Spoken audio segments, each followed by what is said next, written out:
Hello दोस्तों, स्वागत है आपका फिजिक्स एरिया चैनल पर। हम लोग इस टाइम क्लास 10th का फिजिक्स का चैप्टर फर्स्ट देख रहे हैं, जिसका नाम है प्रकाश का परावर्तन तथा अपवर्तन।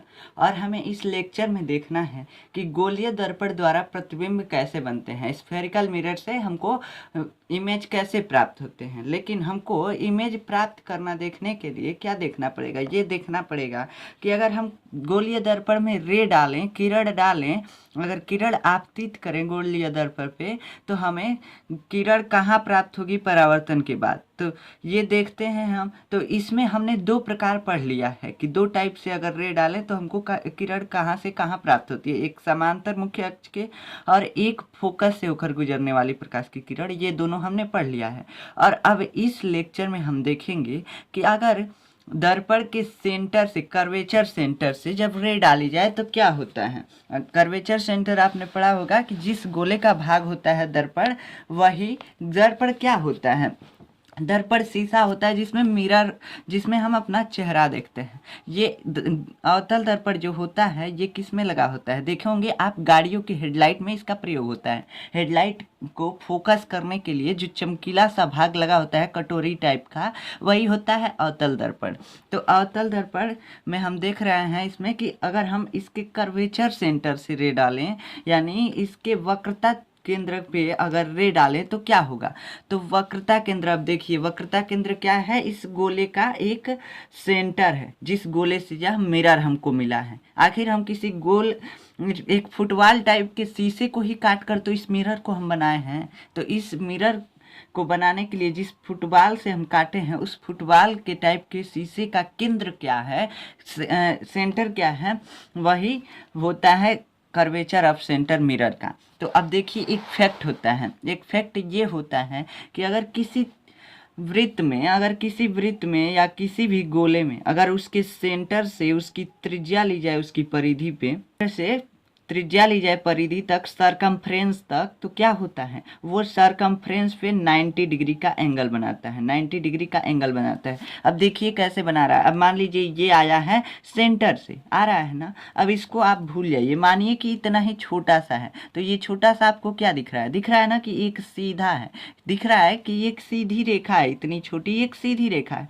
तो इस सीधी रेखा पे ये क्या बना रहा है, ये बना रहा है कि 90 डिग्री का एंगल यहाँ पे बना रहा है। ऐसे ही आप अगर कोई और त्रिज्या भी लेंगे तो भी ये 90 डिग्री का ही एंगल बनाएगा। कहीं भी अगर किसी भी गोले में या किसी भी सर्किल में अगर आप उसके सेंटर से कोई भी रेडियस लेते हैं, कोई भी त्रिज्या लेते हैं, तो वो 90 डिग्री का एंगल अपने सरकमफ्रेंस पे बनाता है, 90 डिग्री का एंगल अपने परिधि पे बनाता है। तो ये क्या है, यहाँ पे देखिए, यहाँ पे क्या है, यहाँ पे है सेंटर। अब सेंटर से जब हम रे गुजारेंगे, सेंटर किसका है, दर्पण का, जिस गोले का भाग है दर्पण उसका ही सेंटर है। तो जब हम दर्पण से यहाँ पे सेंटर से रे डालेंगे तो क्या होगा, ये दर्पण पे 90 डिग्री का एंगल बनाने लगेगा, बनाने लगेगा कि नहीं। जब 90 डिग्री का कोई भी एंगल बनाएगा आपतित किरण बनाएगा तो वो क्या होगा, वो अभिलंब बन जाएगा। किसी भी दर्पण का अभिलंब कितने डिग्री का होता है, 90 डिग्री पे ही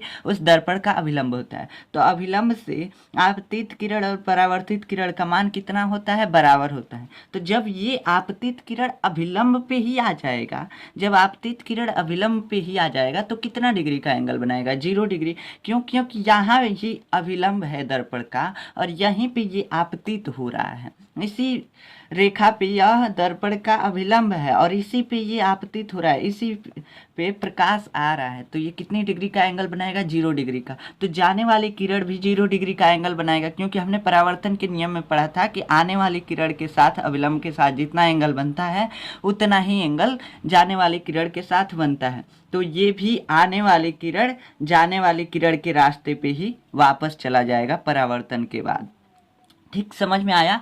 मतलब कि अगर हम किसी दर्पण पे 90 डिग्री का एंगल बनाते हुए अगर कोई रे डालें, 90 डिग्री का कोण बनाते हुए कोई प्रकाश की किरण डालें, तो क्या होगा, वो उसी रास्ते से वापस चला जाएगा। बस इतना ही है तीसरा किरण आरेख खींचने का नियम। तो अब यहाँ पे ये तो अवतल दर्पण में था। अब उत्तल दर्पण में क्या होता है, उत्तल दर्पण में तो हम कर्वेचर से रे डाल नहीं सकते। क्यों, क्योंकि कर्वेचर, इसका कर्वेचर सेंटर कहाँ होता है, यहाँ कर्वेचर सेंटर इसका पॉलिश के बाद होता है ना। तो इधर से डालेंगे तो परावर्तन होगा? नहीं होगा। क्यों? क्योंकि इधर पॉलिश है। तो इसलिए हम ऐसा डालते हैं कि इधर से लगे कि ये कर्वेचर सेंटर पे जा रहा है। ये वास्तव में जा नहीं रहा है, ये तो इधर प्लेन है ना, ये परावर्तक तल है, इस साइड परावर्तक तल है, तो इधर से ही ये परावर्तित हो जाएगा, इधर तो जाएगा नहीं। लेकिन हम ऐसा डालते हैं कि जाता हुआ प्रतीत हो, हमको दिखे कि जा रहा है ये कर्वेचर सेंटर पे, यानी वक्रता केंद्र पे जा रहा है। तो ऐसे अगर डालते हैं तो अब देखिए, यहाँ से अगर वक्रता केंद्र से खींच रहे हैं रेखा तो यहाँ 90 डिग्री का एंगल बना रहा है। अब मानिए यहाँ पे देखिए एक रेखा है, ठीक, एक रेखा है यहाँ पे, अगर इस पे ऐसे 90 डिग्री का एंगल बनाते हुए कोई रेखा खींच दें और इसको फिर इधर बढ़ाएंगे तो ये भी इधर भी तो 90 डिग्री बनाएगा ना 90 डिग्री, और इधर भी। तो वैसे ही केस यहाँ पे है। यहाँ पे देखिए 90 डिग्री का एंगल बन रहा है, यहाँ भी 90 डिग्री का एंगल बन रहा है, तो इस साइड भी 90 डिग्री और 90 डिग्री का एंगल बनेगा। तो जब 90 डिग्री का एंगल बनाते हुए अभी हमने बताया किसी भी दर्पण पे आप रे डालेंगे तो फिर उसी रास्ते से वापस चला जाएगा। तो इसमें उत्तल दर्पण में ये होता है कि जब कर्वेचर सेंटर की ओर निर्देशित करते हुए, यानी वक्रता केंद्र की ओर निर्देशित करते हुए हम प्रकाश की किरण को डालते हैं उत्तल दर्पण पे, तो क्या होता है, वो उसी रास्ते से वापस चली जाती हैं। बस इतना ही है। देखिए क्या लिखते हैं, अवतल दर्पण में वक्रता केंद्र से होकर जाने वाली प्रकाश की किरण तथा उत्तल दर्पण में वक्रता केंद्र की ओर निर्देशित प्रकाश की किरण। यहाँ पे तो जा नहीं रही है ना, वास्तव में हमने इसके तरफ निर्देश किया है कि इधर ही जाएगी, लेकिन जा तो नहीं रही है, ये परावर्तित हो जा रही है। परावर्तित होकर क्या हो रहा है, उसी रास्ते से वापस जा रहे हैं।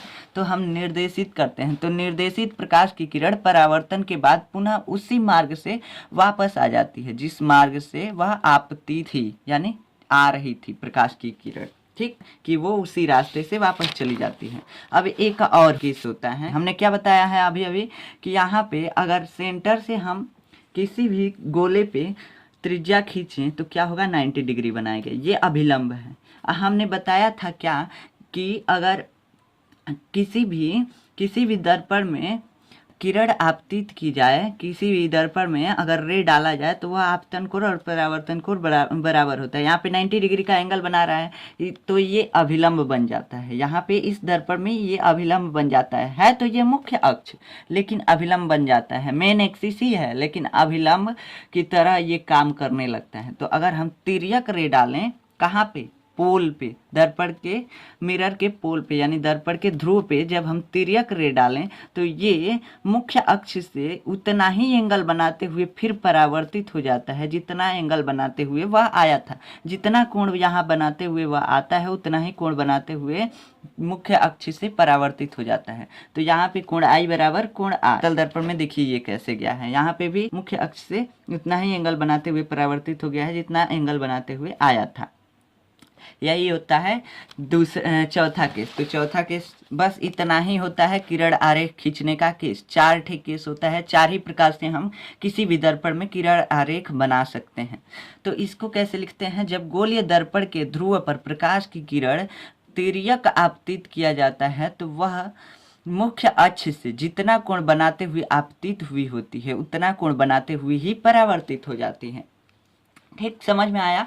तो यही 4 केसेस होते हैं दर्पण में किरण आरेख खींचने। इसके बाद हम देखेंगे कि दर्पण द्वारा, गोलीय दर्पण द्वारा प्रतिबिंब कैसे प्राप्त करते हैं। मिलते हैं अगले लेक्चर में, तब तक के लिए धन्यवाद।